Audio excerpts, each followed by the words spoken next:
പ്രതിപക്ഷ ബഹളത്തെ തുടർന്ന് ലോക്സഭ 2 മണിവരെ നിർത്തിവെച്ചു. അംബേദ്കറെ പാർലമെന്റിൽ കയറ്റാത്ത പാർട്ടിയാണ് കോൺഗ്രസ് എന്ന് കേന്ദ്രമന്ത്രി അർജുൻ റാം മേഘ്വാൾ പറഞ്ഞു.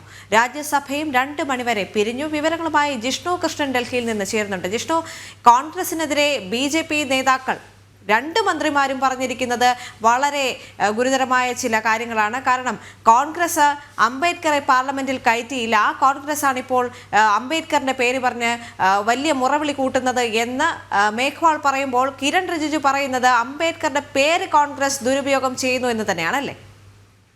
ദേവിക, ഇന്ന് പാർലമെന്റ് ആരംഭിച്ചപ്പോൾ ലോക്സഭയിലും രാജ്യസഭയിലും സഭാ നടപടികൾ തുടങ്ങിയപ്പോൾ തന്നെ വലിയ ബഹളമായിരുന്നു പ്രതിപക്ഷം മുൻപോട്ട് വെച്ചത്. ലോക്സഭയിൽ നടുത്തളത്തിലേക്ക് ഇറങ്ങിക്കൊണ്ട് പ്രതിപക്ഷാംഗങ്ങൾ ബഹളം വെച്ചു. പാർലമെന്റിന് പുറത്തും ഇപ്പോൾ കോൺഗ്രസ് അംഗങ്ങൾ അംബേദ്കറുടെ ചിത്രം കയ്യിൽ പിടിച്ചുകൊണ്ടാണ് വലിയ ബഹളം തുടരുന്നത്. ഇതിനെതിരെയാണ് രൂക്ഷമായ വിമർശനം കേന്ദ്രമന്ത്രിമാരുടെ ഭാഗത്തുനിന്നുണ്ടായിട്ടുള്ളത്. ലോക്സഭ പിരിയുന്നതിന് തൊട്ടു മുൻപ് സംസാരിച്ച കേന്ദ്ര നിയമമന്ത്രി അർജുൻ റാം മേഘ്വാൾ ചൂണ്ടിക്കാട്ടിയത് തന്നെ അംബേദ്കറെ പാർലമെന്റിൽ കയറ്റാത്ത പാർട്ടിയാണ് കോൺഗ്രസ്. ആ കോൺഗ്രസ് ആണ് അംബേദ്കറുടെ ചിത്രം കയ്യിൽ പിടിച്ചുകൊണ്ട് അംബേദ്കറുടെയും ഭരണഘടനയുടെയും മൂല്യങ്ങളെക്കുറിച്ച് സംസാരിക്കുന്നത്. അത് വിരോധാഭാസമാണ് എന്നുള്ളതാണ് അർജുൻ റാം മേഘ്വാൾ ചൂണ്ടിക്കാട്ടിയിട്ടുള്ളത്. കാരണം 1951 തെരഞ്ഞെടുപ്പിൽ അംബേദ്കറെ പരാജയപ്പെടുത്താനാണ് കോൺഗ്രസ് ശ്രമിച്ചത്. അല്ലെങ്കിൽ അംബേദ്കറെ പരാജയപ്പെടുത്തിയത് കോൺഗ്രസ് മുന്നിൽ നിന്നുകൊണ്ടാണ്. പിന്നീട് നടന്ന ഉപതെരഞ്ഞെടുപ്പിലും അംബേദ്കറെ കോൺഗ്രസ് മുന്നിൽ നിന്നുകൊണ്ട്, നെഹ്റു മുന്നിൽ നിന്നുകൊണ്ട് പരാജയപ്പെടുത്തിയിട്ടുള്ള ചരിത്രം നമുക്ക് മുൻപിലുണ്ട്. അത്തരത്തിലുള്ള കോൺഗ്രസ് ആണ്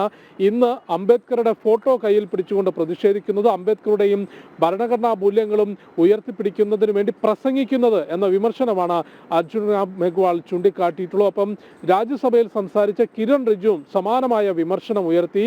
അംബേദ്കറുടെ പേര് കോൺഗ്രസ് ദുരുപയോഗം ചെയ്യുകയാണ് എന്ന വിമർശനമാണ് കിരൺ റിജിജു ചൂണ്ടിക്കാട്ടിയിട്ടുള്ളത്. കഴിഞ്ഞ 2 ദിവസം രാജ്യസഭയിൽ ഈ ഭരണഘടനയുമായി ബന്ധപ്പെട്ട പ്രത്യേക ചർച്ച നടന്നിരുന്നു. ലോക്സഭയിൽ വെള്ളി, ശനി ദിവസങ്ങളിലും നടന്നിരുന്നു. ഈ ചർച്ചകളിലും രൂക്ഷമായ വിമർശനം കോൺഗ്രസ് അംഗങ്ങൾക്കെതിരെ ഭരണപക്ഷത്തെ പ്രധാനപ്പെട്ട നേതാക്കൾ ഉയർത്തി. അതിന്റെ ജാള്യത മറയ്ക്കുന്നതിനാണ് ഇന്ന് അംബേദ്കറെ അമിത്ഷാ അപമാനിച്ചു. ആഭ്യന്തരമന്ത്രി അമിത്ഷാ മറുപടി പ്രസംഗത്തിൽ അംബേദ്കറെ അപമാനിച്ചു എന്നൊരു ആരോപണം മുൻപോട്ട് വെച്ചുകൊണ്ട് ഇത്തരത്തിലൊരു ബഹളത്തിൽ മുക്കാൻ, പാർലമെന്റിനെ ബഹളത്തിൽ മുക്കാൻ കോൺഗ്രസ് ശ്രമിച്ചിട്ടുള്ളത്. അമിത്ഷാ മറുപടി പ്രസംഗത്തിൽ ചൂണ്ടിക്കാട്ടിയത് അംബേദ്കർ അല്ലെങ്കിൽ ഭരണഘടന എന്ന് കോൺഗ്രസ് നിലവിളിക്കുകയാണ്.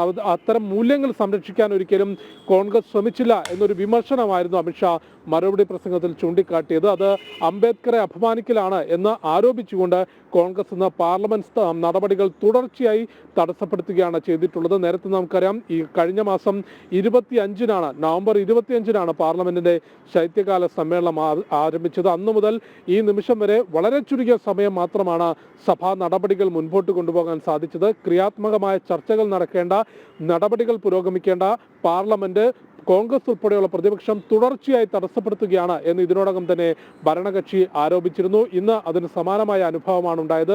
സഭാ നടപടികൾ തുടങ്ങിയ വേളയിൽ തന്നെ പ്രതിപക്ഷം ബഹളം വെക്കുകയും രാജ്യസഭയും ലോക്സഭയും 2 മണിവരെ നിർത്തിവെക്കുകയും ചെയ്തു. ആ വേളയിലാണ് കോൺഗ്രസ് അംബേദ്കറുടെ പേര് ദുരുപയോഗം ചെയ്യുകയാണെന്നും അംബേദ്കറെ പാർലമെന്റിൽ കയറ്റാത്ത പാർട്ടിയാണ് കോൺഗ്രസ് എന്ന വിമർശനവും കേന്ദ്രമന്ത്രിമാർ ഉന്നയിച്ചത്. ദേവിക.